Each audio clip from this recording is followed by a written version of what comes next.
Hey everybody, welcome to the NEPA Scene Podcast, the only live streaming face-to-face arts and entertainment podcast covering northeastern Pennsylvania, offering a true alternative voice in local media. We're coming to you from the NEPA Scene studio underneath Center City Print in downtown Scranton. I'm Rich Howells, the founder and editor of NEPA Scene. Summer Costco is behind the scenes in the producer's chair, and tonight we're here with Scranton indie alternative rock band Spellslinger, who are headlining their own music festival, SpellFest, this Saturday, September 27th at Nay Aug Park. They also just won Album of the Year at the Steamtown Music Awards, so we're going to talk about every song on their debut release, Beyond Realms, how this relatively new band came together and developed a sound that earned these accolades, their experiences at the NEPA Scene Open Mic, how themes of magic and fantasy may influence their music in some form, their fun behind-the-scenes videos, organizing a Wiccan-themed music festival that also features no tapebacks, Coppermine and Broken Alibi, and much more. So please join our conversation with your questions and comments down below. We'll get to those later on in the show. Before I dive in, I just want to thank our sponsor, Center City Print, who provides us with this great studio space. Use promo code NEPA Scene in person or online at centercityprint.com for 10% off. Center City Print can bring your ideas to life in 4 locations: Scranton, Old Forge, Kingston, and Hazleton. These one-stop shops are locally owned and operated, offering high-quality printed products, copy and print services, and design solutions to help you, your small business, your nonprofit organization, your band, your art project, your event, or any venture thrive. Use promo code NEPA Scene in person or online at centercityprint.com for 10% off.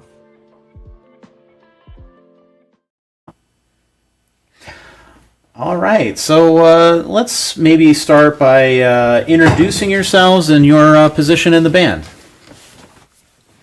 Oh, we just pointed. Go left to right. All right, I'm Jesse. I play rhythm guitar. I do some songwriting. My name is Sasha, and I am the lead singer of the band. And I'm Gino. I do more of the lead guitar work, and I try to songwrite. I have written a song very soon. Very soon it'll be out. Don't give them any kind of spoilers. But that's all I'm going to give you. So what made you, long before the band, what made you first pick up an instrument or want to sing? I started with music production when COVID kind of hit. Mm-hmm. I've always wanted to kind of like get into making some kind of music, and without a band, you know, typically the route is like you make beats at home and kind of try to do something over that. But I wanted to have the band sound, and without having the band behind you, when I thought about it on stage, it kind of was a little offsetting. So I kind of just pushed it off for a bit, picked up guitar to start that process like at some point, and then more so like took over guitar, and now with the songwriting, those kind of 2 things really help with putting together our music. But that's kind of how I got started. Yeah.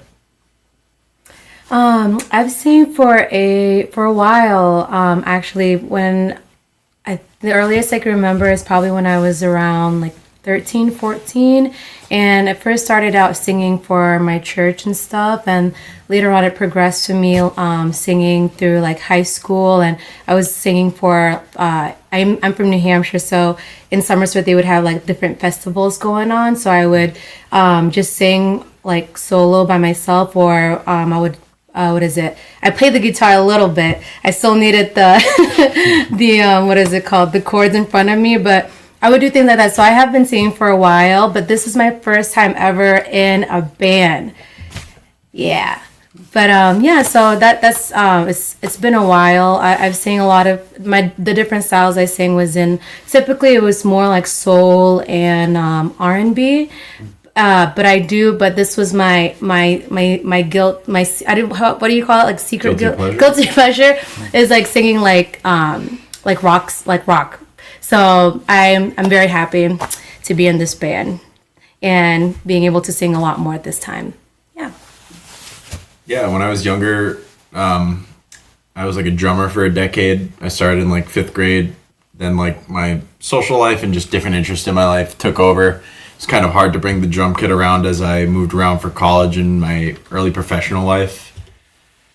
took a break from any kind of music creation for a while. Found myself, working on a computer all the time because I'm in tech. And then my break time was on the screen on my phone, and it was horrible. So I wanted something new.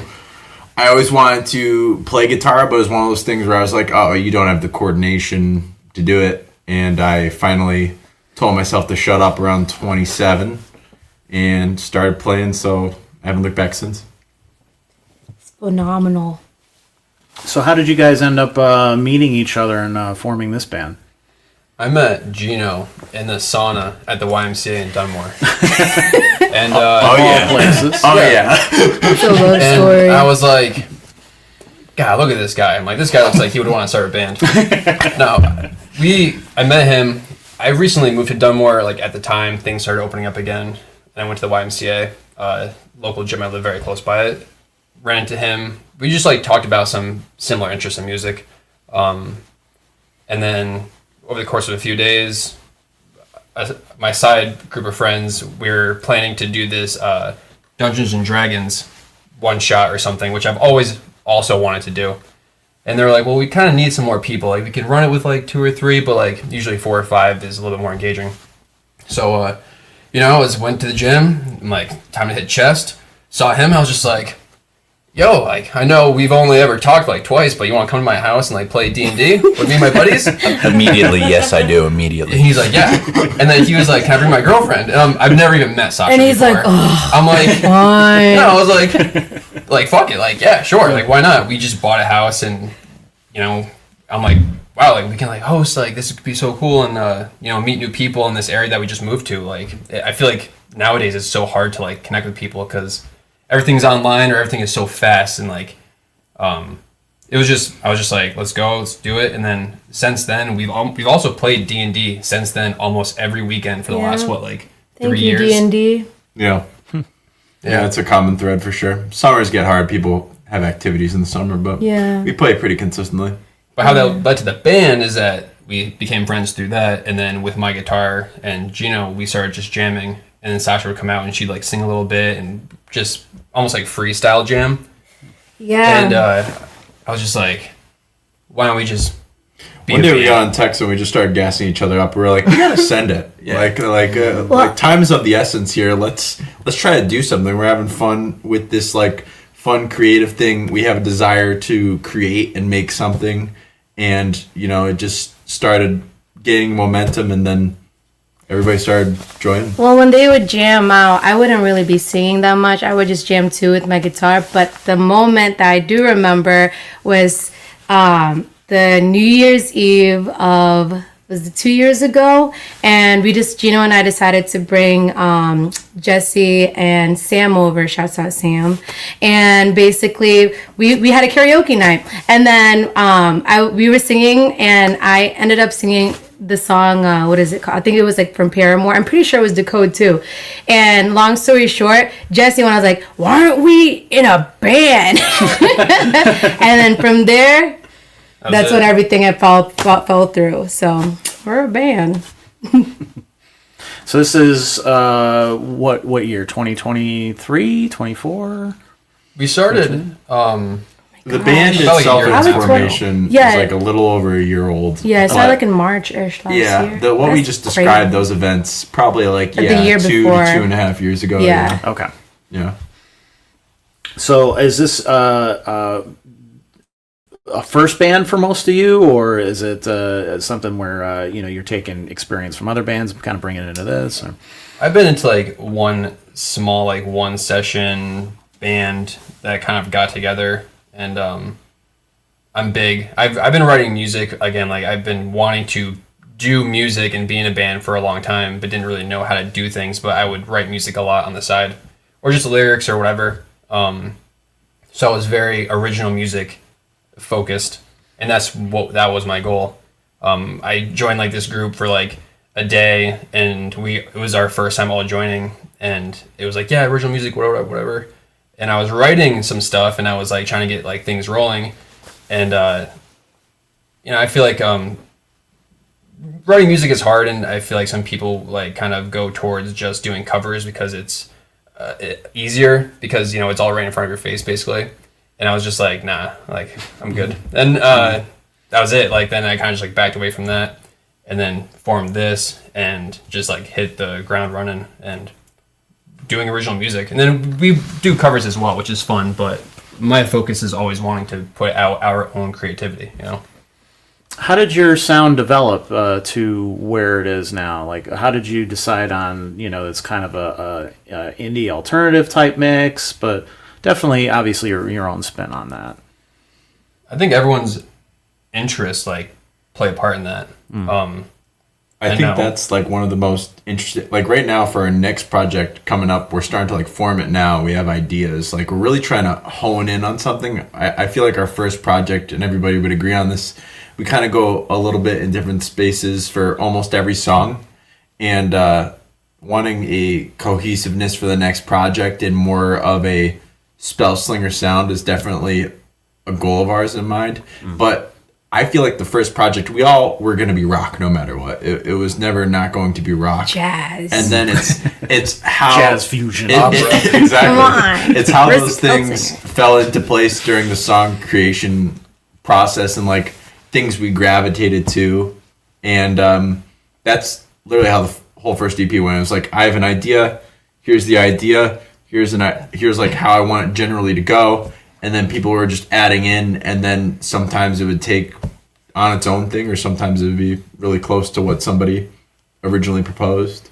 Which I think is like also good because everyone is like, you look at like Phoebe Bridgers has a very specific sound. The 1975 have a very specific sound. Any big popular band has their own sound, but and that's why like our sound, everyone kind of has their own idea to bring, and there's no limitations we really put on each other besides trying to keep it like within key and within tempo and whatnot.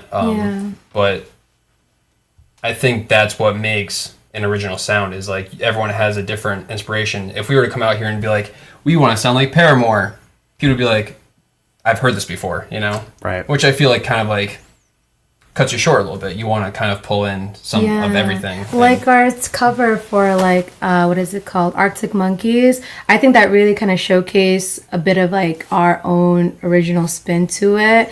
And mind you, we're not like childhood friends. We just met each other literally a couple of years ago. So that's why like seeing like how everybody in the band have their own what is it called, taste to when we try to create music. Because Jesse in the beginning, he would be the one that brings up his song ideas, and then he'd let like each and every one of us kind of just like do it like however we want, and then that's how it comes to be. And it's like a risk, but also a risk to a reward, because it ends up just working out and sounding good. And we want album of the year, so you know what I'm saying. How did you decide on the name? Oh, wow. This is a deep cut. So I was playing a one-shot with a different group. Wait, on the album name or the band name? Because there's two different. Okay. Was it the album name or the band name? Because we could definitely talk about both. Let's. I guess we'll start with the band name. Okay, the band name. You could talk about the band name. The album name is completely. Okay, I was all about the album name. Okay. The band name, because we formed around D&D and we like to play Magic the Gathering, and we're all kind of like these Renaissance nerds who like this dark fantasy, mystical, whatever. We had like a list of ideas for band names, and we were kind of between a couple different things, but Spellslinger kind of fell into like, everyone's like, oh, that's a good one. But is it like Spellslingers? Because there's multiple of us. Is it the Spellslingers? Is it the Spellslinger? And then we kind of just chopped it down to just what it is now. But that is heavily influenced by all of our common interests, which is D&D, magic, dark fantasy, that kind of realm of things.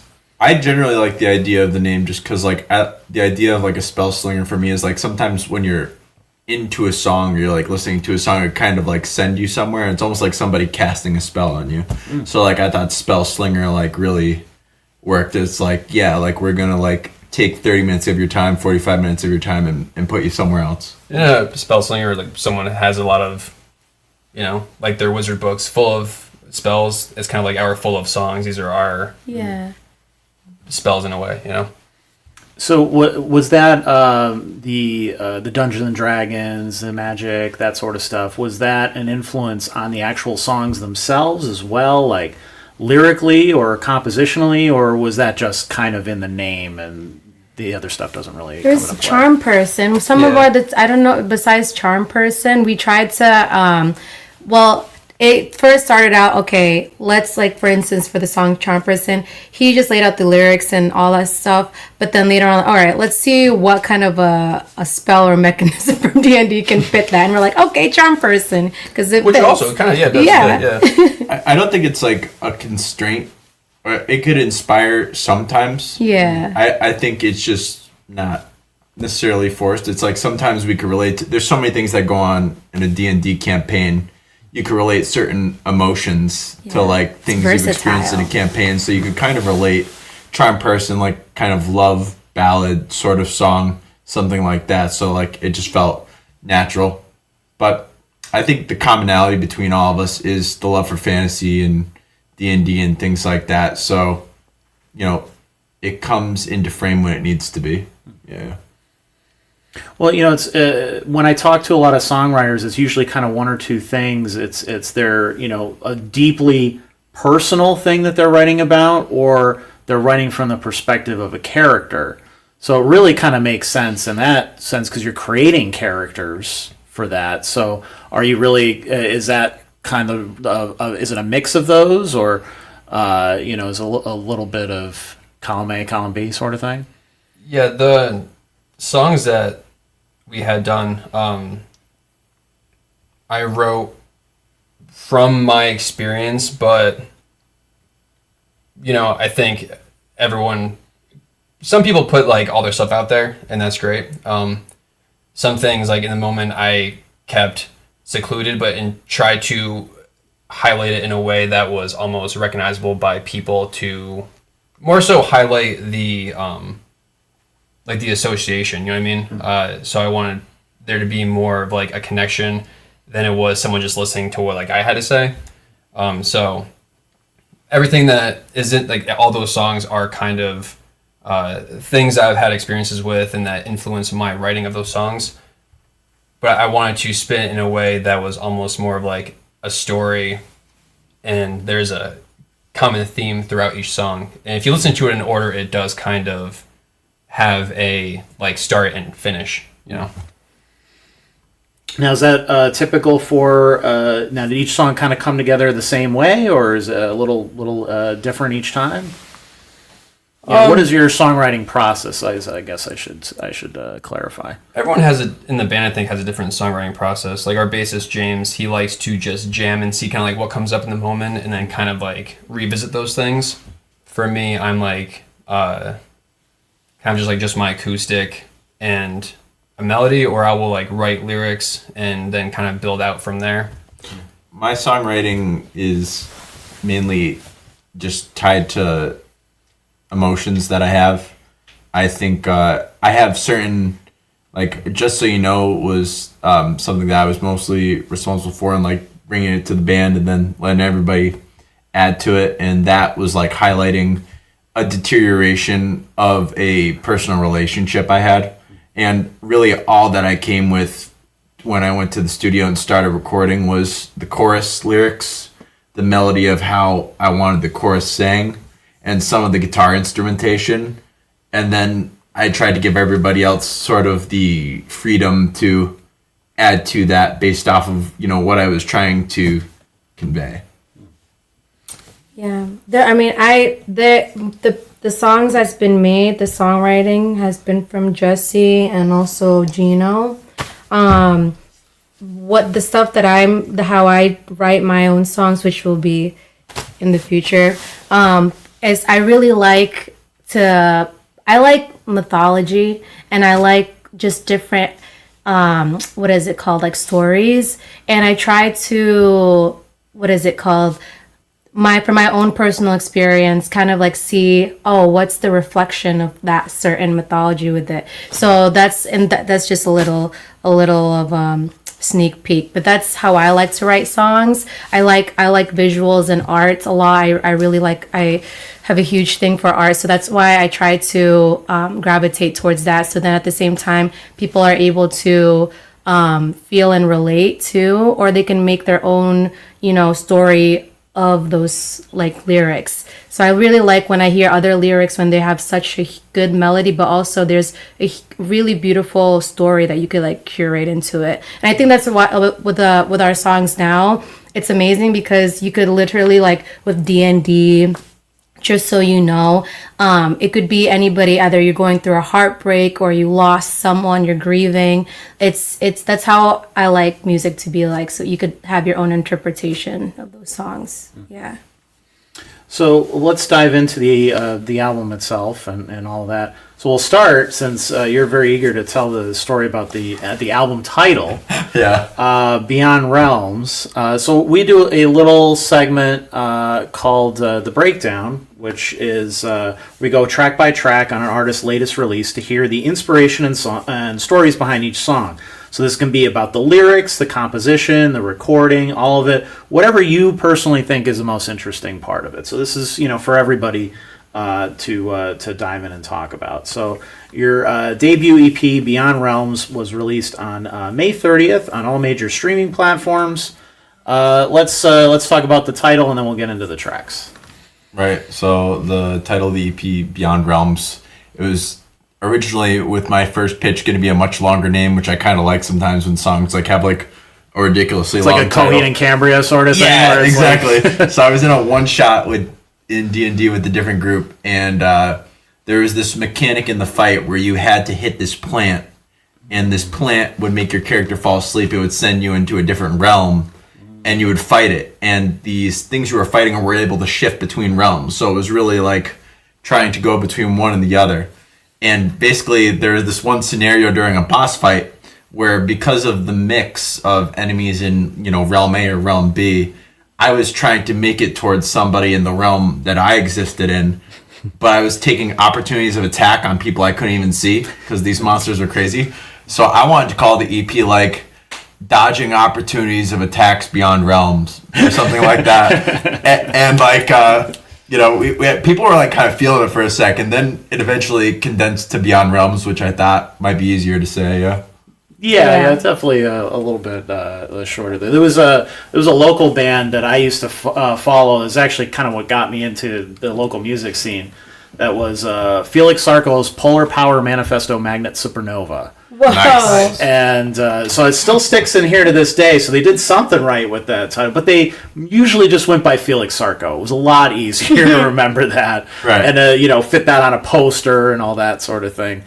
I'll pull up the album art as well, so people can take a look at that, which kind of does reflect that whole Beyond Realms sort of idea there. Shout out James, our bassist. He does all of our art. Oh yeah, He's a Very talented. wizard Very on talented. the iPad.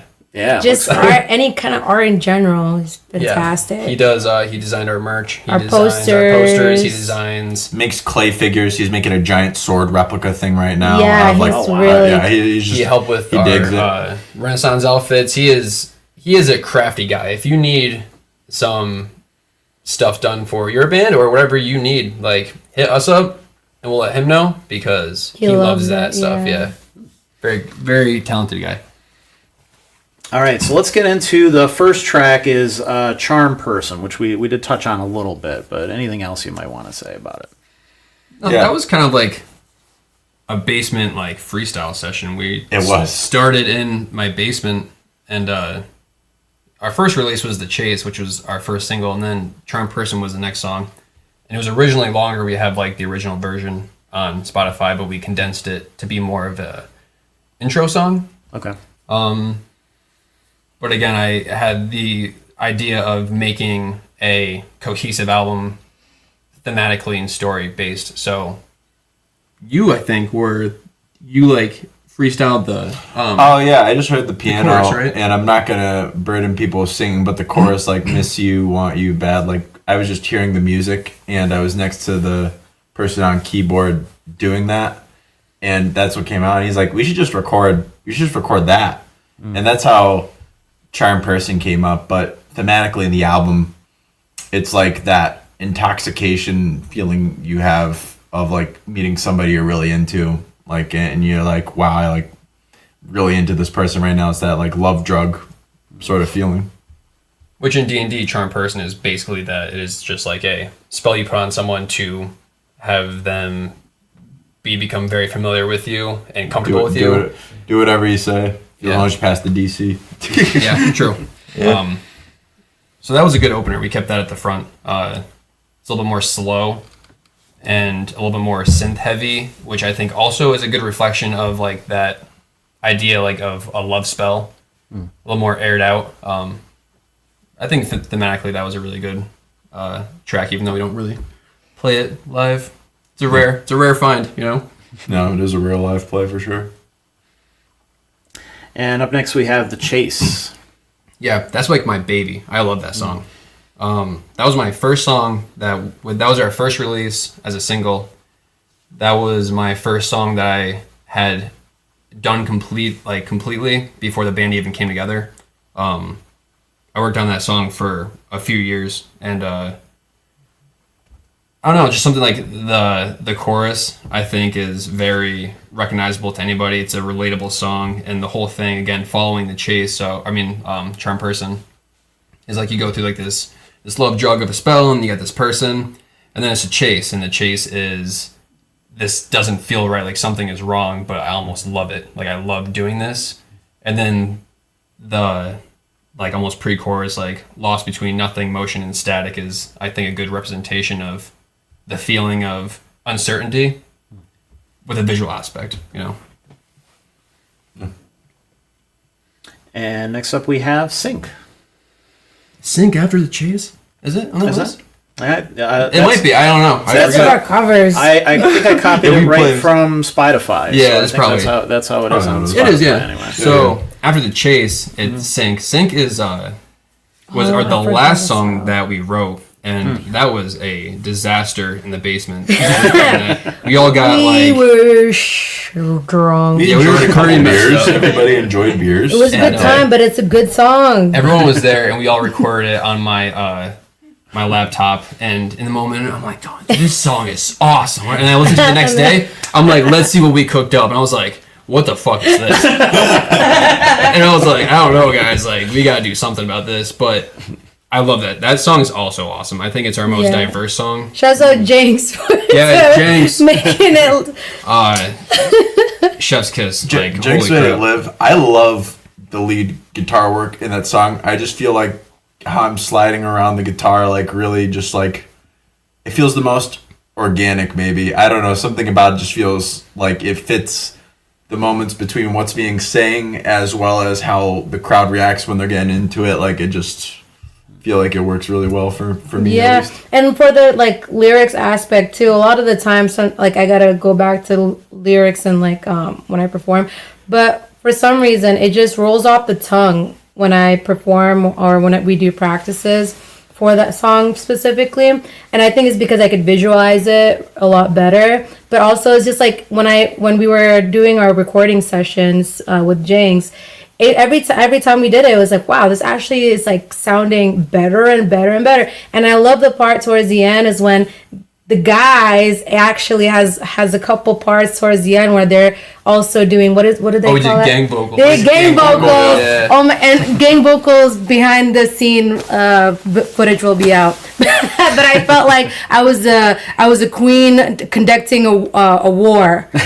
That's what it felt like. Yeah. The gang vocals are fun in that, especially when we perform it live, because I definitely would like opportunities to do that more, but that's our only song really where it calls for like people besides her singing. Yeah, it gives that oomph. Yeah, that was, and being our last song, I think the more we go to the studio and the more we have these ideas, we like tack on something extra, which is nice because it's like every time we do a song, it's like, oh, what if we did this? What if we added this? And then it builds up, and everybody seems to like our last release the most after everything. So Sync being middle of the road in the EP, our final song that we wrote, that's kind of like following the chase and the uncertainty and all this is kind of like the want to be seen by the thing that you're going after. So it's like sinking into the concrete, slowing down. I gotta go through in my head to remember like what the lyrics are. But and And then like the feeling of like hopelessness, I'm alone, blah blah, and that was also kind of written from the perspective of just like the world at the moment. We kind of wrote that and recorded it within like maybe a month or so's time. Like it was a very short amount of time that we made that song. And in the moment when I was writing it, I was kind of just feeling like this overwhelming hit of like the world is so fast and it's spinning and it's going sinking and like deeper and deeper, and like nobody like is seeing each other and like that. And then it kind of fit thematically with the story of the album itself. But again, a song that people can familiar the world to, you know, like not being seen, not being heard, not feeling important, slowing down, and feeling like everything's kind of against you, you know? Well, that's got to be interesting, too. As a singer, you're kind of putting your interpretation on the lyrics from your perspective, and then you're hearing somebody else interpret what you were feeling or what you were thinking at the time. That's got to be an interesting dynamic. So it is. Going back to that little band thing that I had at the beginning before this started, I love having like Sasha was a friend before we started the band, so I love that I could like have these songs that are so like me in a sense, and I bring them to the band and she sings them. I love that. When I was in that first band, the songs that I was writing, and no shame to like or whatever this to the other band that I was in at the time, but I didn't really know them. And I was like, here's this song. I showed them the Chase, and it was very raw and it was very bare bones. And I was like, listen to, at the time it was a female lead singer, and I was listening to her sing it, and I was just like, I'm like, I don't really want you to like sing my song. Like, Actually, never mind. Which sounds like kind of shitty, but you know, like it's my art, and it's like something that I hold very dear. Right. And it just didn't feel right. And then when we had it with Sasha, it was just, I'm like, this is great. Like, I love this. I'm glad I have a good friend that could also portray our art that's like in a positive way, and we have a good time doing it. You know? Yeah, I think that's why I like to ask, like, with Jesse when he brings, or both of anybody who brings a song to me, I really want to know. Let me know, where is this coming from? Yeah. Like for me, I'm able. Also, I used to do theater, just saying. So I really need to get into the character, the mindset of that, and so that's how, like, when I start doing the recording, or even before that, I need to like get myself into that feeling and emotion. However they interpret it, I'm like, okay, whatever the emotion is, let me attach it to something that's relatable and how I would think that would feel like. So then once we start doing it, because in the beginning, I'm just singing it like bass line how it is. And then once it's like, okay, I can get the bass line.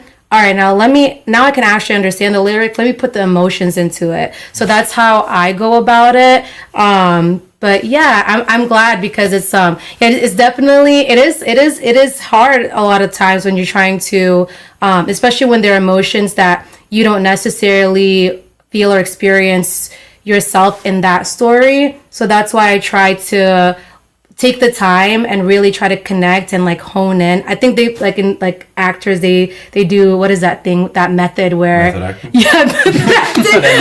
I'm like Jesse and it has word popping pills, and I'm like I'm kidding Right now.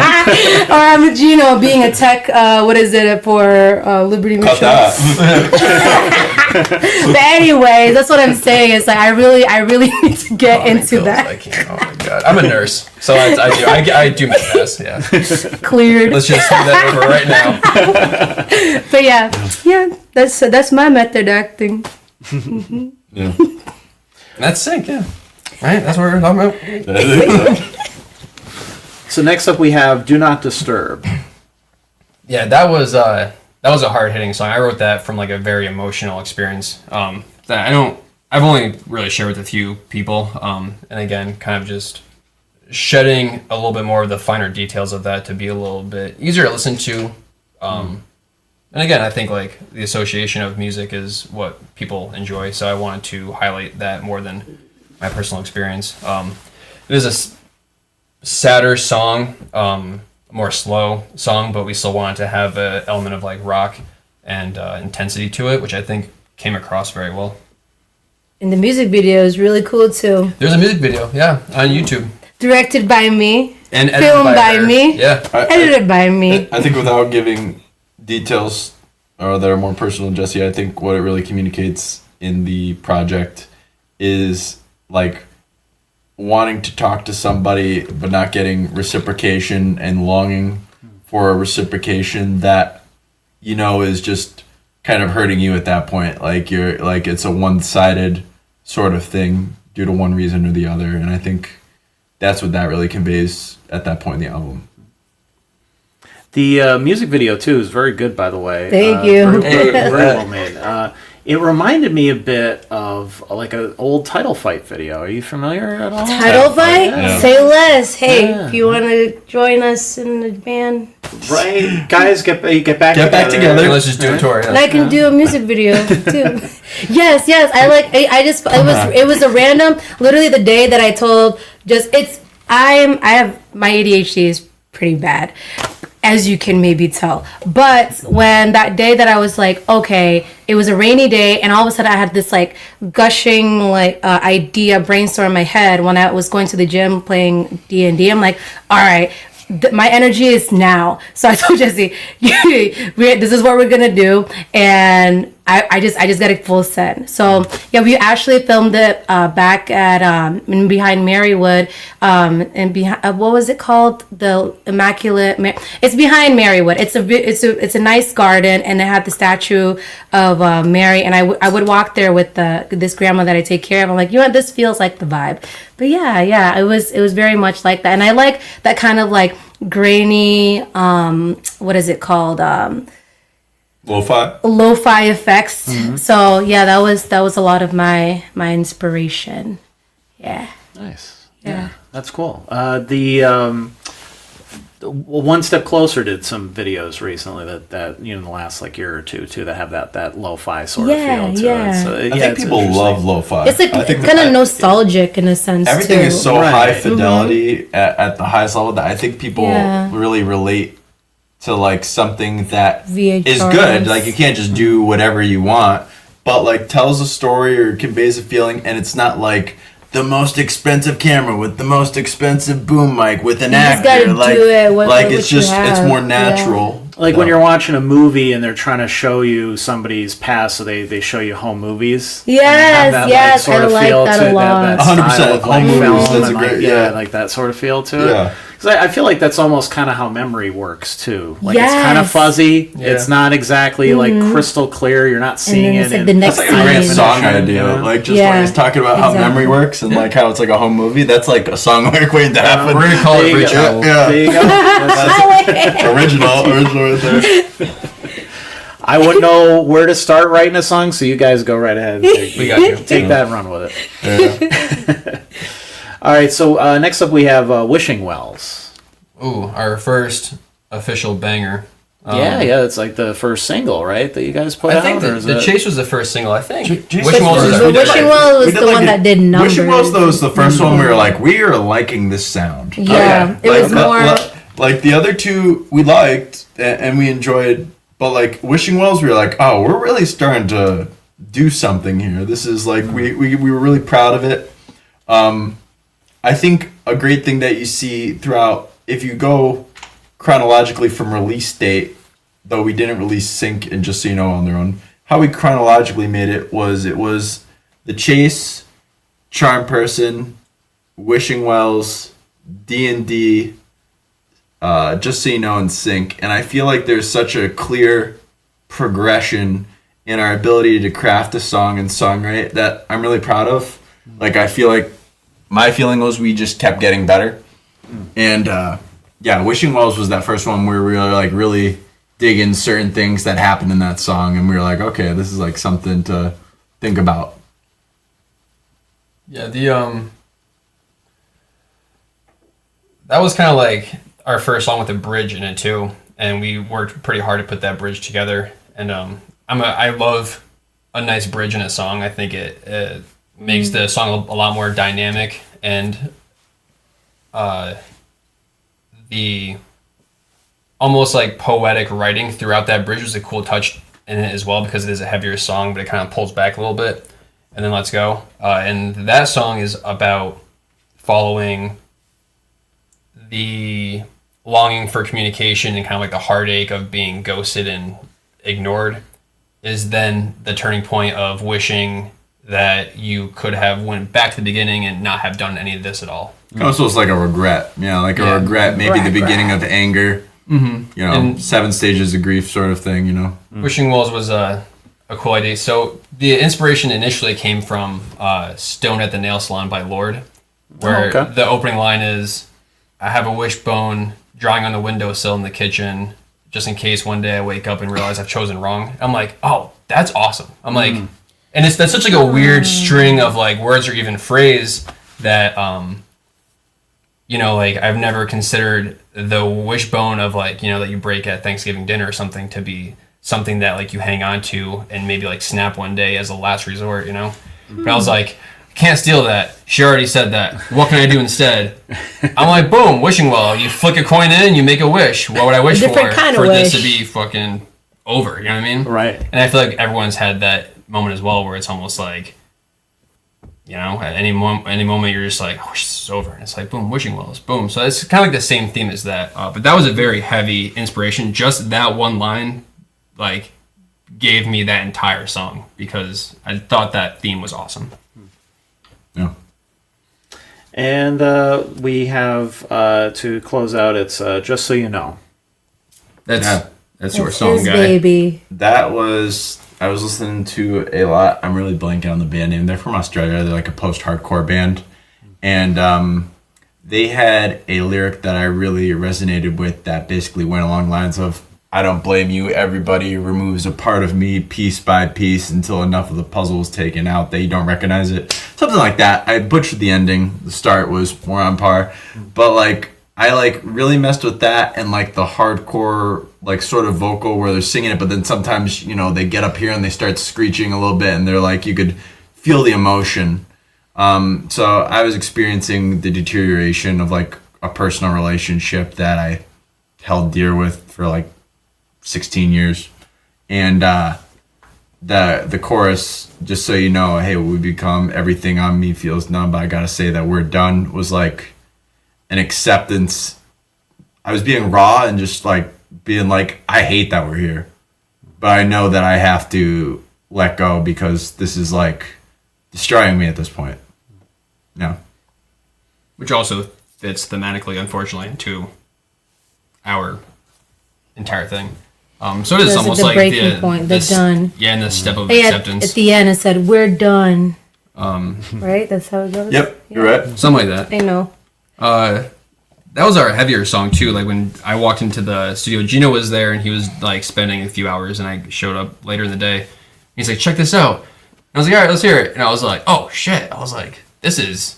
Because Wishing Wells at the time, I think, was our heaviest song, and we didn't write sync yet. So I was like, how do we really get heavier than Wishing Wells? And it's always hard to like imagine until you just do it. And I walked in, and I was like, what the fuck? I was like, this is intense. And we just sat down. We hashed that out like probably in a few sessions as well. Yeah, I got to sit down. My buddies, I grew up with the Magwas. We work with Matt. He's our producer. And Eric was in there too, their lead singer. And I just had the chorus, the melody, some instrumentation ideas. They had some awesome touches and ideas on it as well. And, you know, I love getting to lean on those guys who leaned into being a musician for so much longer than me at this point. And like, you know, get their critiques or how things could be better. But again, when I come with song ideas, I have a few things that I need. And then I kind of let the rest go because I want people to express themselves and feel like it's theirs too. It's how I did my tattoos. I come to my tattoo artist with certain things that I need, and then everything after that, I want him to. I'm coming to you because I want your artistic style. So, you know, you do that. Yeah, you interpret. Yeah. What I'm saying here. Yeah. Yeah. So you guys recorded with the guys from the Magwas in their place or your place, or We'll record at Jesse's. He has like a setup, and then we'll typically come to Matt with what we have, and you know, different variations of that. We're like, this could go here, and then he kind of hears what we're saying and listens to what we're saying in the studio, and brings it to life, and then you know, from there we just get a mix and master. So we try to just come with them that communicates what we're generally trying to do, and he helps as a producer produce it, bring it up. So you are a relatively new band. You put this whole thing together. You release it. Does it even cross your mind that you guys are in the running for Album of the Year at Steamtown Music Awards, and then you win the Album of the Year at the Steamtown Music Awards? That was wild. The original goal was to just release a song and play music live in front of people. We had no anticipation of like making money or doing whatever. Like an open mic was just the goal. That was the goal. Yeah. And that was only like a year ago. So like we went from, it wasn't that long ago. the goal was like make the song, get it done. This is our first time spending money on music. Like, this is kind of scary. This is a financial investment, which is scary for anybody. The song was great. Pumped out some other ideas. Did the open mic. That was scary. Went well. Kept writing, and now we have like a whole project. Okay, now the goal is to just do like shows. And then once the Steamtown Music Awards came around, we were like, the goal is just to have our name even like nominated, like just to be on that list, just because people's eyes are on it and they're like, oh, maybe who's Spellslinger? That sounds cool, and they check us out. To win, I didn't think we were gonna win, and usually like I got a little bit of I Kanye out about the band, and I'm like Highly confident. I'm like this is great, and which I think is strong to have, and I was more confident that we may have won Best New Artist, and not in disregard to anybody else who was in the running for that, but we are a new artist, so like I didn't think that we would be taking Album of the Year where the nominations are bands that have been together for way longer than us, who have more listeners, who have longer projects than us. So it was kind of off. I was like, oh, I'm like, are you like really? And and for it being more of an EP, like a shorter thing, I think it felt good because I wanted to keep it an EP style. I think today a lot of albums are so long where you don't really listen to the whole thing. It's kind of more of just like, let's skip through it, let's find the best songs, or like, whoever's favorite band released a new album today, instead of going to the album and listening to it front to back, you just browse their top 10 songs and see which songs from the album are there. You listen to those. I wanted something where like you could sit down and listen to it on the way to work and maybe finish it on the way back, and not take days to listen to the whole thing with everyone's busy schedule.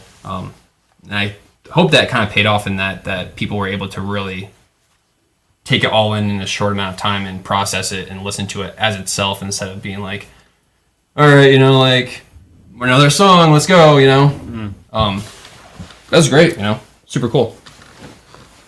Was that your reaction as well, or? I was, we got 6 nominations in total between bandmates for instruments and band itself for awards like new artists and stuff. So I was already elated. Anything after that was icing. I had to be at New England for work, and when I heard we won it, super stoked. Like it was later in the day when I was chilling at the hotel, and like I got the news. I was like, that is awesome. Yeah, I think how he was describing it, the best way to say it is, it's just one step at a time. Like it was first like. It was really with the Halloween show first. We like had a Halloween show in our basement. That was our first and show. We were trying to get a good set just for that. And then we were like, okay, we want to bring it to the public, like not just people we know. Killed it. So then it was like open mic, and then it was like a show where we're booked, and I'm just appreciating the moments, and at the same time figuring out how to keep pursuing this and growing it to a level, because I just love the idea that somebody could be relating to a song and singing it because it's like just really resonating in a moment. Can I talk about the indie film a little bit? Or is that the what? The indie film? Yeah, for sure. So we're getting featured in an indie film that's not out yet with Wishing Wells, and we got awesome. A sneak peek of the scene where our song's being used. And it was through a connection from you, right? Yeah, it was from my friend, and their significant other was in the, what is it called, movie producing fields.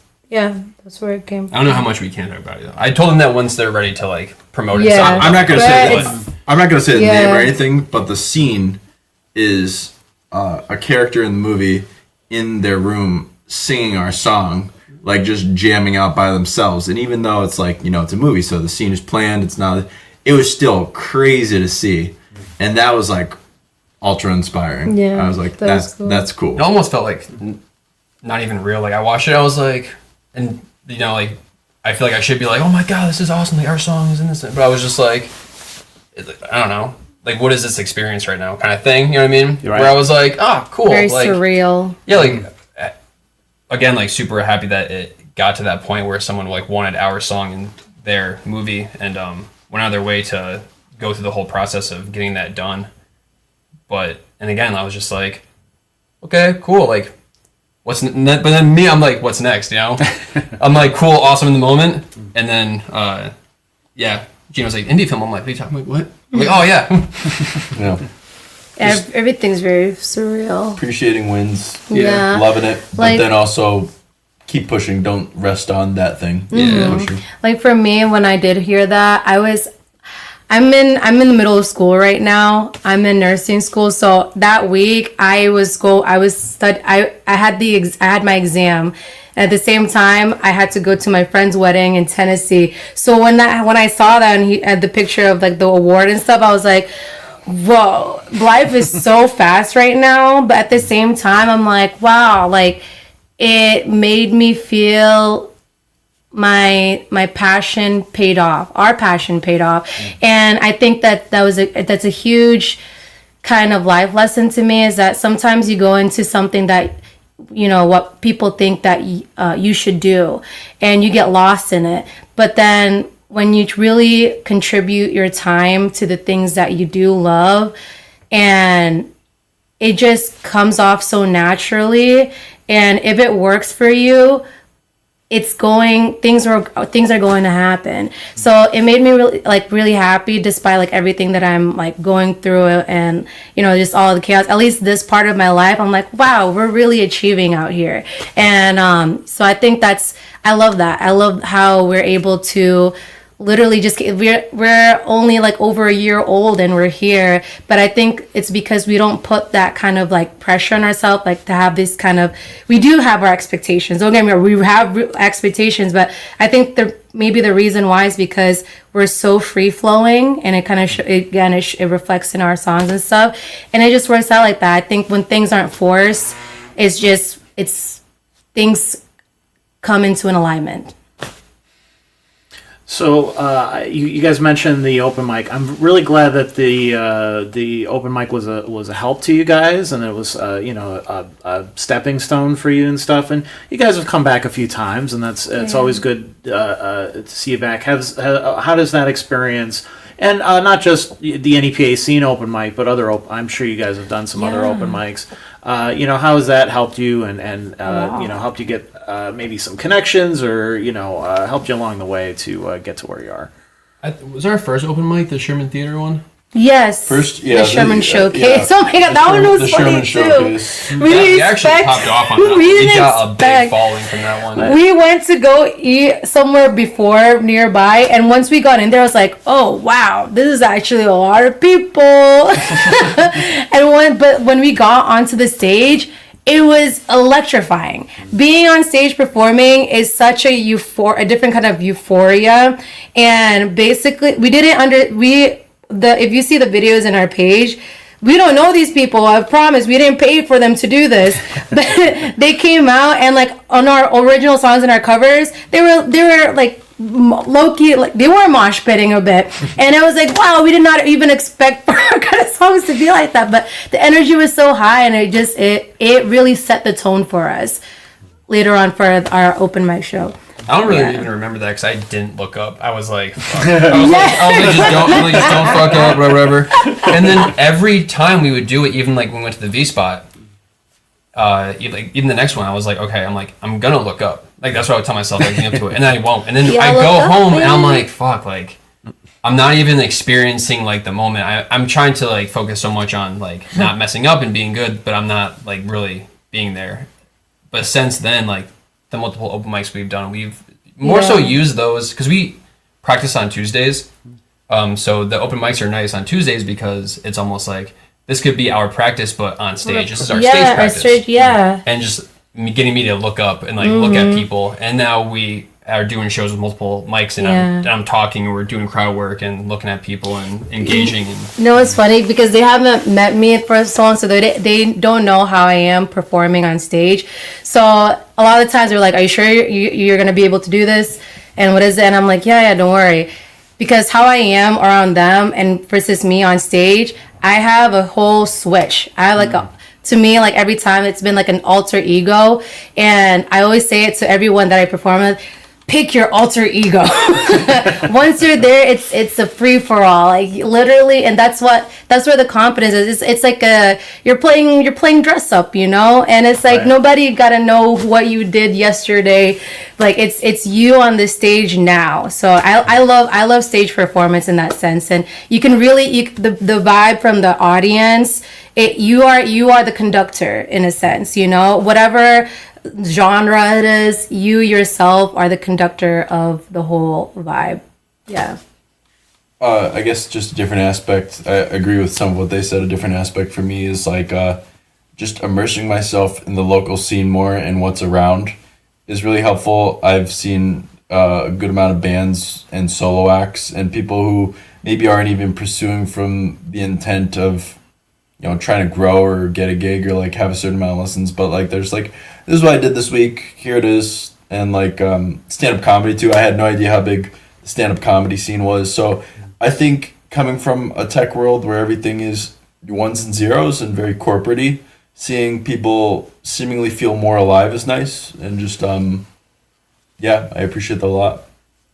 I tell people all the time that like we're more and more online, we're more and more on our phones all the time.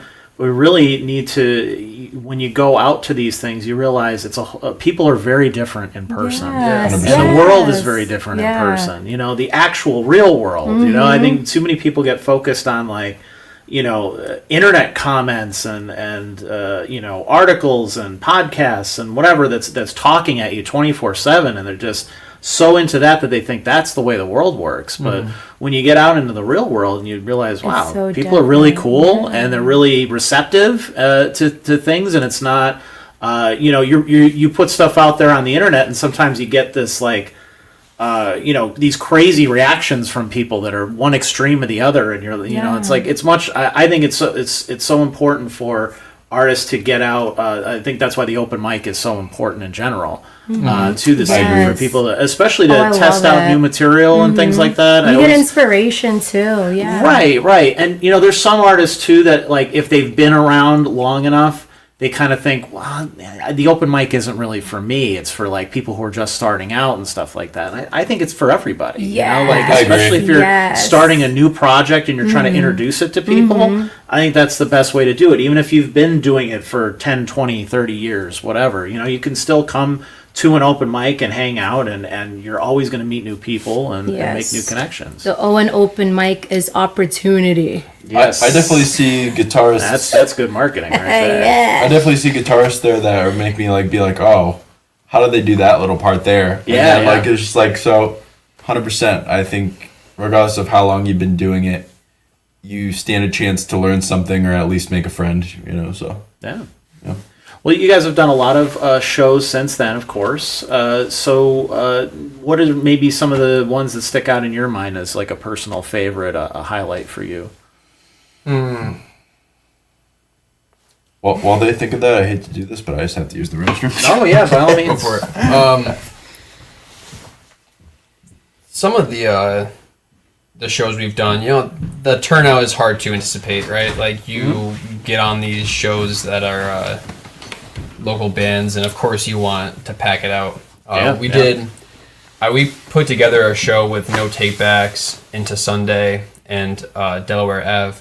I'm like, hell yeah, like one of the most Scranton shows you can get, like all native to the area, like this is gonna be awesome. It's on a Saturday. This is gonna be awesome. And like not really anybody showed up to it. At the same time, I think like My Chemical Romance was playing in New York and Linkin Park's playing in Philly, so everyone's out of town and stuff. And I'm like, damn. But like going into that, I was like, this is gonna be an awesome show. Then we did shows that were at the Sherman Theater or the Sherman Showcase We opened up for a band, Live On, that we met at the Sherman Showcase, and that was a great show. A lot more packed house, but an older crowd. So when we were on stage, not a lot of movement and thing was going on. I was like, damn, like, do we suck? Like, it's a little like weird, right? Because like it's dark, you can't really see who's out there. Everyone's looking at you, but no one's really moving too much. Yeah. And then once we were done, Live On went, and everyone's there to see them, and the crowd kind of reacted the same. So I was like, okay, like check myself. Like just because the crowd isn't moving doesn't mean that we just suck. Maybe it's an older generation of a crowd that's just there to hang out, have some drinks, chill, support their family and friends, and that's it. So, you know, the Live On show was good for me because it was a reality check of my own like insecurities on stage, and I think the No Take Back show with Delaware Ave and all that was another check as well, because it was like, you know, it's very easy to get disappointed, and you can't let that like rock your performance. Everyone played that night like they were playing in front of 1,000 people, and it was just basically the bands that were there to see them, you know? Yeah.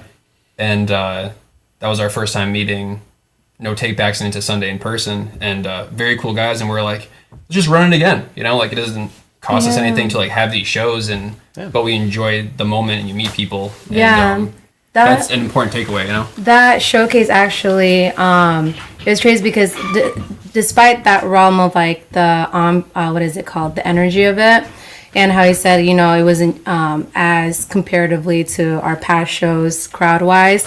However, that day too, a couple people came up to me, and they told, one of them was saying how they were very inspired because they said that they've been wanting to really like perform and be on stage, and our specific performance really lit them up. And I was like, oh my god, is this kind of moment where I'm like, oh, we're idols? but that's how she was so excited. And mind you, I was so tired. We were about to pack our stuff and go, and she was so like starstruck, and I'm like, no. And I'm here, I'm like, oh, I'm just a girl in the band, you know. I'm just a girl. But it made me feel like, oh my gosh, like it was such a weird like out of body experience, like, because I know that feeling because when I go to concerts, it's like that. And so that, even though despite like however, I wouldn't let that different performance like bog me down, because even though there's like 50 groups of people, there's going to be one person or two person that's really going to gravitate towards that. So that's why I just say, you know what, fuck it. Like, do the people that are going to be for us or going to like our stuff, they're gonna come. They'll follow along the way. But there was that, and there was also two other girls. They were saying how like, oh my gosh, you guys really remind me of that Scott Pilgrim. What is it? That band on Saturday. It's like, yeah, we sang that Black Sheep. And I was like, yes, that's exactly what we wanted. And so like, and it's so cool, and that's why like I love going every show. To me, it is an opportunity, because you never know how much you light up to somebody, you know. So yeah, I think it's really cool. But my personal favorite actually was our very first one, and it was at the basement show. We were all dressed up and stuff. He was a cowboy, he was Batman, I was Poison Ivy, and it was just it was in James' basement, and it was all his friends, but we like rocked. Like it was really cool. It was our first time ever performing. My hands have never shaked harder in my life. Yeah, I tell you what, I've not looked up a single time during that. But it's okay. The lights were low. But it was cool. Like a lot of people came up to us, and that's how things just got like, oh, you guys can't just hyping us up like this. But it's real. But yeah. But do you have any personal favorite performance we did?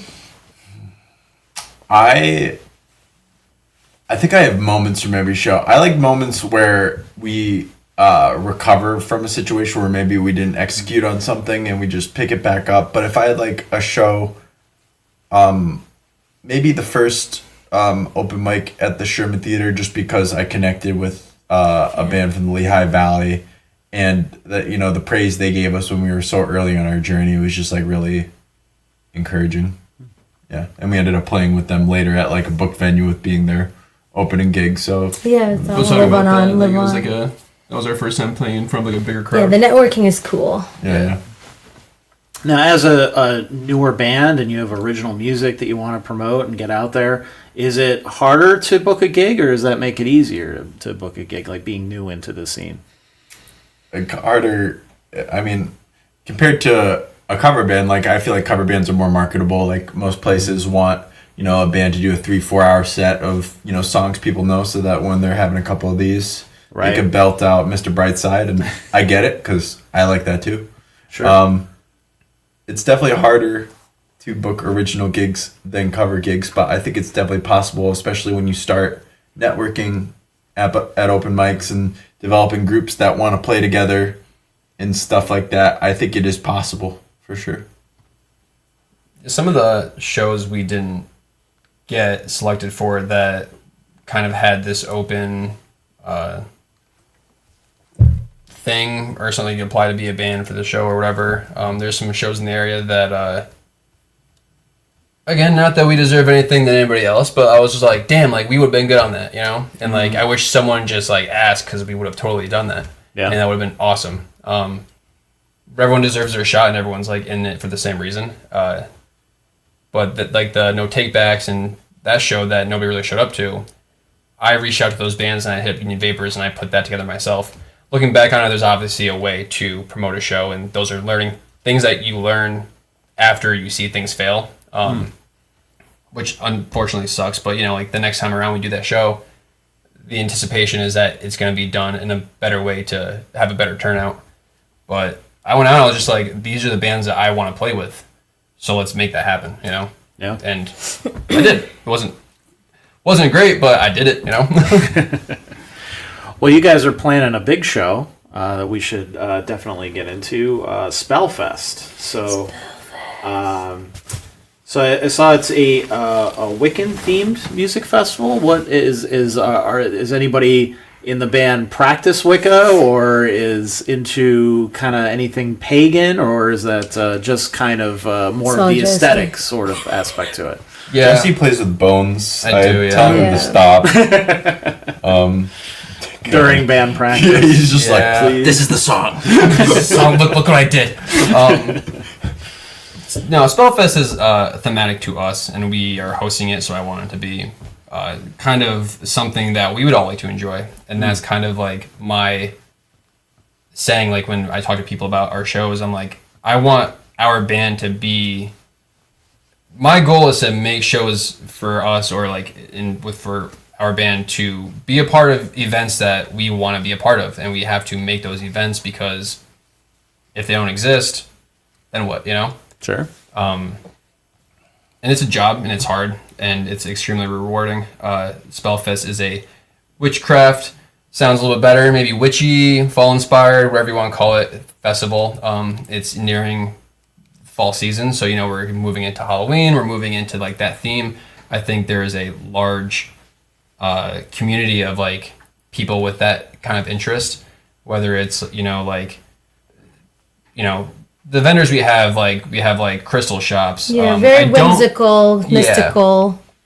I don't have a taxidermist, unfortunately. I was kind of hoping to get that, but like When I was getting the insurance policy for the event, they were like asking questions like, is there wax face impressions? I was like, no, what? Could there be? maybe. Do you know a guy? Yeah. They had some funny oddball questions. Keep going, sorry. But I want it to be a thematic event. Downtown had Road to Warped Tour, which we didn't get chosen for, which kind of sucked. And I was like, screw it, like I'll just have my own music festival. And that's not like talking down on like that event. Like it sucks we didn't get picked for that as well, but that is something that we wanted to be a part of. So I was like, okay, like we didn't get chosen for this music festival, and that's kind of like where my head was with it. I was like, what if I just like made my own music festival, and now we're a part of a music festival? Like, whoo, that's great. So I'll tell you where Josh Balls lives, and we can break in and steal some of his taxidermy. Cool. Perfect. I think that'll even things out. He did actually come through with. I talked to him a little bit when we were talking about like the venue for SpellFest. things didn't line up with such short notice and whatnot, trying to get it done because it was supposed to be for next year. And we were able to like have things go a good way for us to make it be a soft launch this year, I guess. And then I got the okay to make it a soft launch, and I took that and I ran with it as far as I could. So, everything is thematic. So like, I wanted people, crystal shops, anything that's like just natural, handmade, crochet, thematic things. Leatherworking. Yeah. The only, again, like another thing that I just couldn't get there was like someone making swords or like whatever, Yeah. But It makes so, the insurance way more when fair. we have access to swords. like Swords and beer. tarot readers. What else do we have? All kinds of stuff. People who make their own soaps and candles and stuff. So I wanted to be something for that kind of community, and Because we like to that kick stuff. off fall. Yeah, we like that we stuff. like that so, stuff. It goes with our Slinger. Yeah. And then all the bands that I got to be a part of it. Broken Alibi, we met him at the open mics, and we became really good friends with Gus fast. No Takebacks is kind of similar to our sound. We played with them once, and our engagement over Facebook and leading up to that was just so like genuine and like free flowing that like easy, like they're on it. Pulling Coppermine was a little bit more difficult because they've been going crazy making music, and they pull a big crowd. So they're play actually a lot too. They do, yeah. So they're actually headlining it, and so we are now playing before them. We did have No Fight, but some conflicts happened with them. That was unfortunate. Okay. But having Coppermine there, I wanted to pay, homage to bands that have been doing this a little bit longer than us and have a better crowd, and let them have the spotlight because they also deserve that, So this is coming up on Saturday, September 27th at Nay Aug Park. And it seems like you guys had a little bit of trouble making that work because of the city and everything else, but it all kind of came together in the end. They're like aside from the city. So like the Nay Aug Park Committee, they take over Nay Aug, and I don't know much about the politics of the ins and outs, but PPNL, I think, was doing some work. PPNL too. like came through, There and then was they're some like state intervention that was happening. For sure. Yeah, it was like it's good to go, and then PPL has to like replace the power line. So now you have no power. How do you have music without power?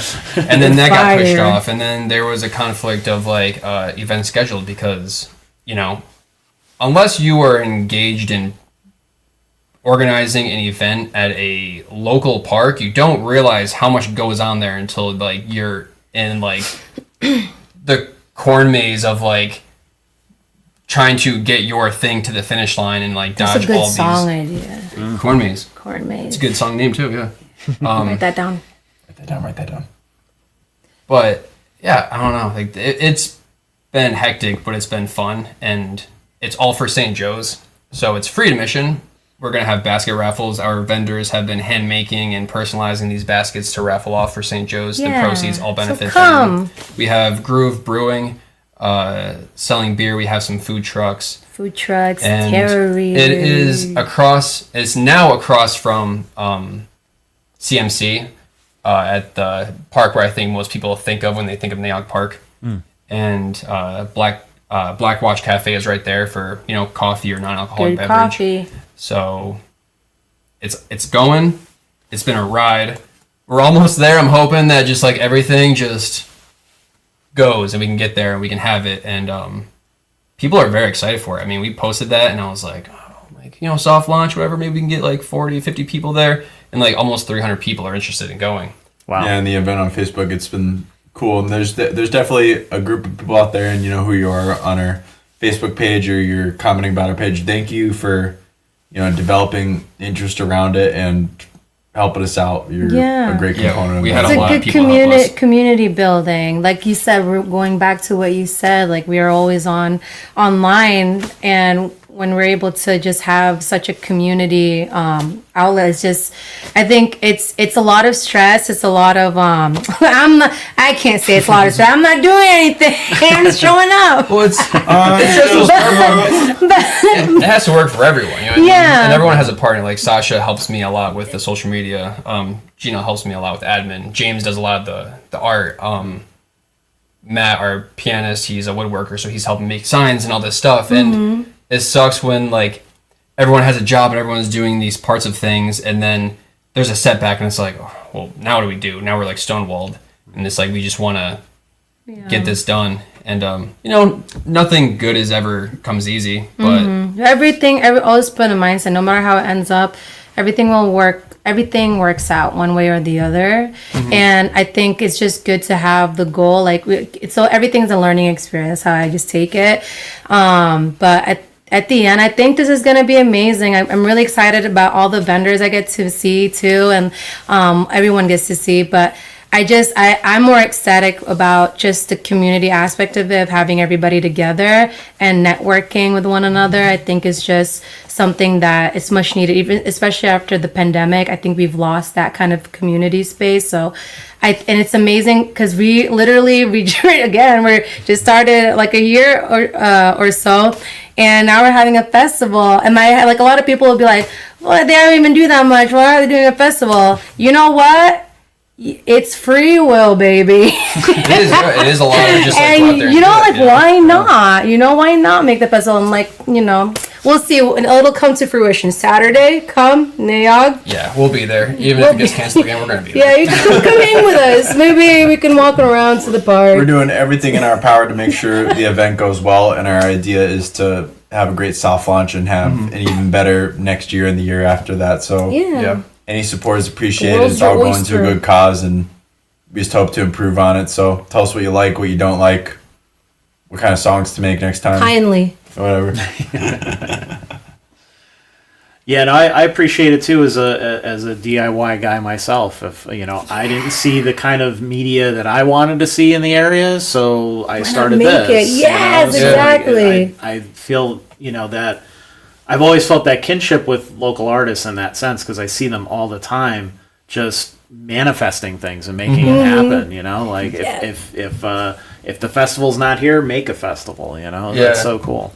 I busted our bassist about that, because when we were originally planning it out at the one section that it was supposed to be in, he was like, he manifested. He's like, what if we had it like across from the hospital? Wait a minute. I'm like, James. I'm like, we get more foot traffic. I'm like, you really wanted it. I'm like, it's a good idea, right? I'm like, here's kind of the things that we're gonna run into. James and is unfortunately now we are. Now it's right where he said it's gonna be. It's right where he said it's gonna be. He's the great manifester. I'm like, your manifestation came at the expense of my mental. Wait until you meet him. But we're gonna do it, and we're not gonna cancel it. We want to have it done, and there's hiccups and everything, right? But you have to pivot and you have to make it happen. And next year, the art of adaptation. We'll have so much more time to plan it.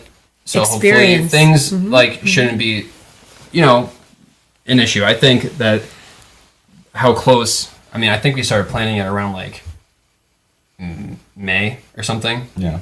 June, I think July is when like it officially like was like, oh, we're actually doing this. So July it started, like was like the official like first contact with the park. So from July to September, like that's not a very long time to put an event together, but yeah. You know how long you have to think about porta potties? I never even thought you ever wanted to. A deceivingly a long amount of time. We saw a porta potty out there. Is that taken? Might need to borrow that. Can't we just dig a hole or something? What did they do in the old days? I was saying, fertilizer, right? We're not giving back to the world. The world we're staying. The hospital's right there. They have bathrooms inside. Well, let's before we wrap up, we want to get to your comments. Anything that you want to say. So if you haven't added any questions or comments to the conversation, now is the time to do that. Please, by all means, it's much more fun when you guys participate. Let's see. We got Gus in there, the gang, and let's see.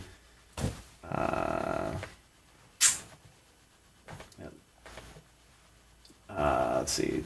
Tyler says Jesse is a witch hunter in his free time. Oh yeah, he's trying to bait me into going to seek out the Blair Witch, and I'm not about that. That is a mistake. You don't need that in your life. Yeah. I was like, Does when I agree watch a with that. scary movie, There's when a I've video actually you watched the screen, I like to run count the through mistakes. I'm like, that's the first mistake. You're The first checking that mistake was sound going out. out to the woods. Yeah, Broken Alibi said I was there for the first open mic performance, and that night was epic as fuck.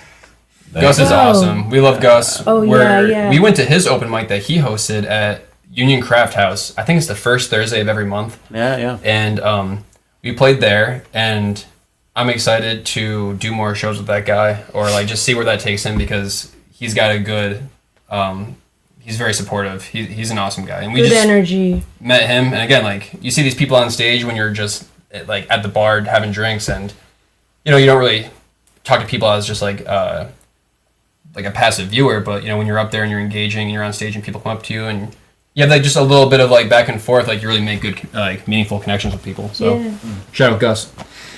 Yeah, Gus is a long-time attender and supporter of the NEPA Scene Open Mic. Oh, I love that. A long time, and it's been one of the things that I love the most about the open mic, and he's the perfect example of that, is watching an artist develop and start out one way, and then completely find their voice and their stage presence and everything by each performance, and get a little bit better and a little bit better each time, until they kind of know who they are. And he's still, experimenting and playing with things. I mean, Broken Alibi is definitely the latest acceleration of that. That's so cool. And it's really been really cool to see, because he really people started walk as more rap and hip hop, and then kind of was, but that pop punk influence was always kind of there, and he always kind of wanted to do more of that, and then that started to come out, and he's been trying to put a band together for a long time, and I know how hard that can be to find the right group and everything like that. So Yeah, he'll be playing SpellFest. His time slot is around like 1:30, 1:45, I think. So come check him out. If you're even just free for the moment, or if you walk out of Black Watch around the time, stop by and check out Broken Alibi on the stage. Broke a bone at the hospital. Come. Yeah, just look out the window. If you get a high enough floor. Wait, fun fact. I was in my clinicals, which is at CMC, and every time I look out the window, I was like, "Oh my gosh, we're gonna be right there in a couple days." Living our Hannah Montana. And in school too. I'm very hush hush. I joke around. I'm like, I'm living my Hannah Montana life right now. I'm Miley Cyrus at school. I'm just very demure, very quiet, until somebody's like, "Hey, aren't you in the, what is it, in the band?" I was like, "Shh." Your patients are like, "What are you talking about? You talking to yourself over there?" Sorry. I'm the patient. She's actually at the Clarkson stage. But yeah, just best of both worlds, baby. we got Billy Crazier says, I love Spellslinger. We love you, Billy. Billy's opening our SpellFest as well. Yes, he's our wizard. He's our MC wizard for the event. He will be there opening up with a little comedy. He'll be, promoting the raffles between sets, doing the announcement winners for the raffles. And, Perfect. Yeah, he's going to be in a little wizard costume. It's going to be awesome. I'm excited to have that guy there. Happy birthday, Billy. Yeah, happy birthday, by the way, Billy. Everyone hit Billy Crazier. Tell him happy birthday. Say happy birthday in the chat for him. Yes, Chat, please. say happy birthday. Yeah, Broken Alibi says we're excited to be part of this year's SpellFest and look forward to seeing everybody there. Hell yeah. Wow. Anything on Instagram or anything you want to add, Summer, to the any questions you might have? No, we don't usually get a lot on Instagram, actually. Yeah, I didn't. We usually we don't on there, but I can't see them on here, unfortunately. That's how StreamYard works, unfortunately. No, I think we covered All right, everything cool. I'm thinking about.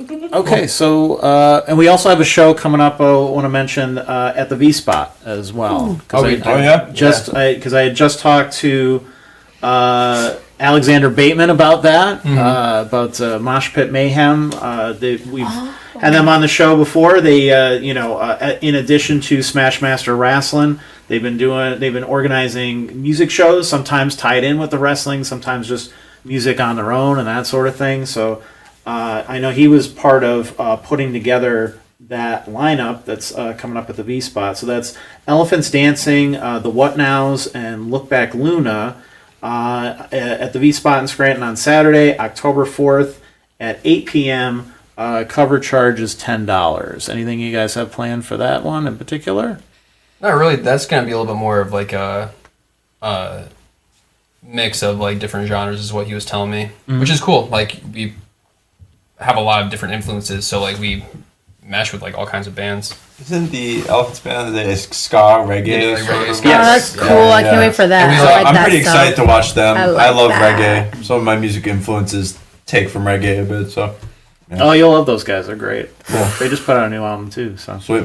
That'll be our first V Spot show officially as well. I got Oh, which is yeah. nice. Yeah, Yes, 'cause we've been official. open Official V Spot. So we are now touring. You know. And we also have the show In NEPA. this Friday at King's College for their homecoming. Oh announcement yeah! Oh my with, gosh! Lily Cove, all day special, and we're opening up for So Much Hope Buried. Nice. So that'll be. Our first I don't know. college If that, I show. think that might be free as well. I don't know, like if that's just for King's people only, or if that's or how that is going. Unless you bring a beer, maybe it'll be free. I don't know if you're gonna drink on the camera. Oh, you wait. Just put it in your Cut it hand. out. Yeah, cut that out. Don't even worry about that. But yeah, we got a bunch of shows lined up right in a row. So yeah, NEPA tour. Oh yeah. Yeah. So, Tri-City area. are you guys working on any new music currently? And is it? I mean, you mentioned one song in particular. Is it kind of sounding like what we've heard on Beyond Realms, or is it kind of an evolution of where you're going from there? Or? I think, yeah, from a tonal aspect, we're working on like tonally sculpting it, and like we have some ideas of how we want the project to cohesively sound. But I think a big push for us this time was to get Sasha to put the pen to the paper, have some lyrics that she really feels, because we want her to be able to like really resonate. She could be her own character. She doesn't have to be our character. And I'm having a personality disorder at She the end only of could these say albums. five at once, and she's almost at max capacity. I know. I gotta reset. Yeah, I think everyone's like parts are gonna like everyone is still bringing what they want to do to it, but we're just gonna try to make it a little bit more like cohesive sounding, where it's not so all over the place. But we're very early in that process, so who knows how it may come together. But hopefully, it's gonna be a little bit more of a cohesive thing. my goal is to just. I like when I could hear a band and I could understand who's playing a certain part on guitar or whatever it is, because that guitar tone is quintessentially them. So my goal is to just have like try to develop quintessentially my own tone, at least for the project, and like have like a calling card in that way almost. Yeah. Cool. Anything else you guys want to mention? No, come out to SpellFest. It's free. Bring Yeah. your mom and your dad and your friends, and invite your doctor. Bring your dogs. Doctors do have money. Your Doctors, nurses on your shift. your Your neighbors. break, come over. Anybody. I mean, At least it's- peek out the window. you Yeah, know? peek out the window. We go, Spellslinger, you rock. Bring cash. We're trying to do keep it easy and fluid for the raffles.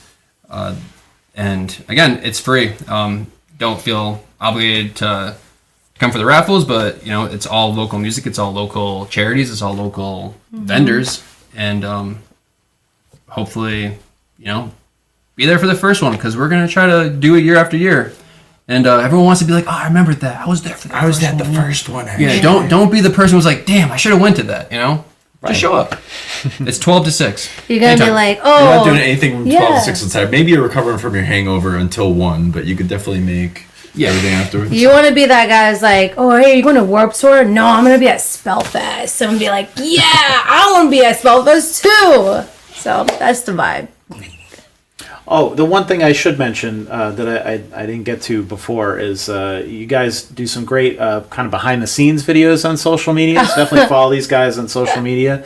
it Tic kind of Tacs. it feels like you're just kind of hanging out in the room or in the practice space. That is what it is, yeah. Is that like your basement or? James's Probably basement. James's basement. Okay. Probably James's basement. Yeah.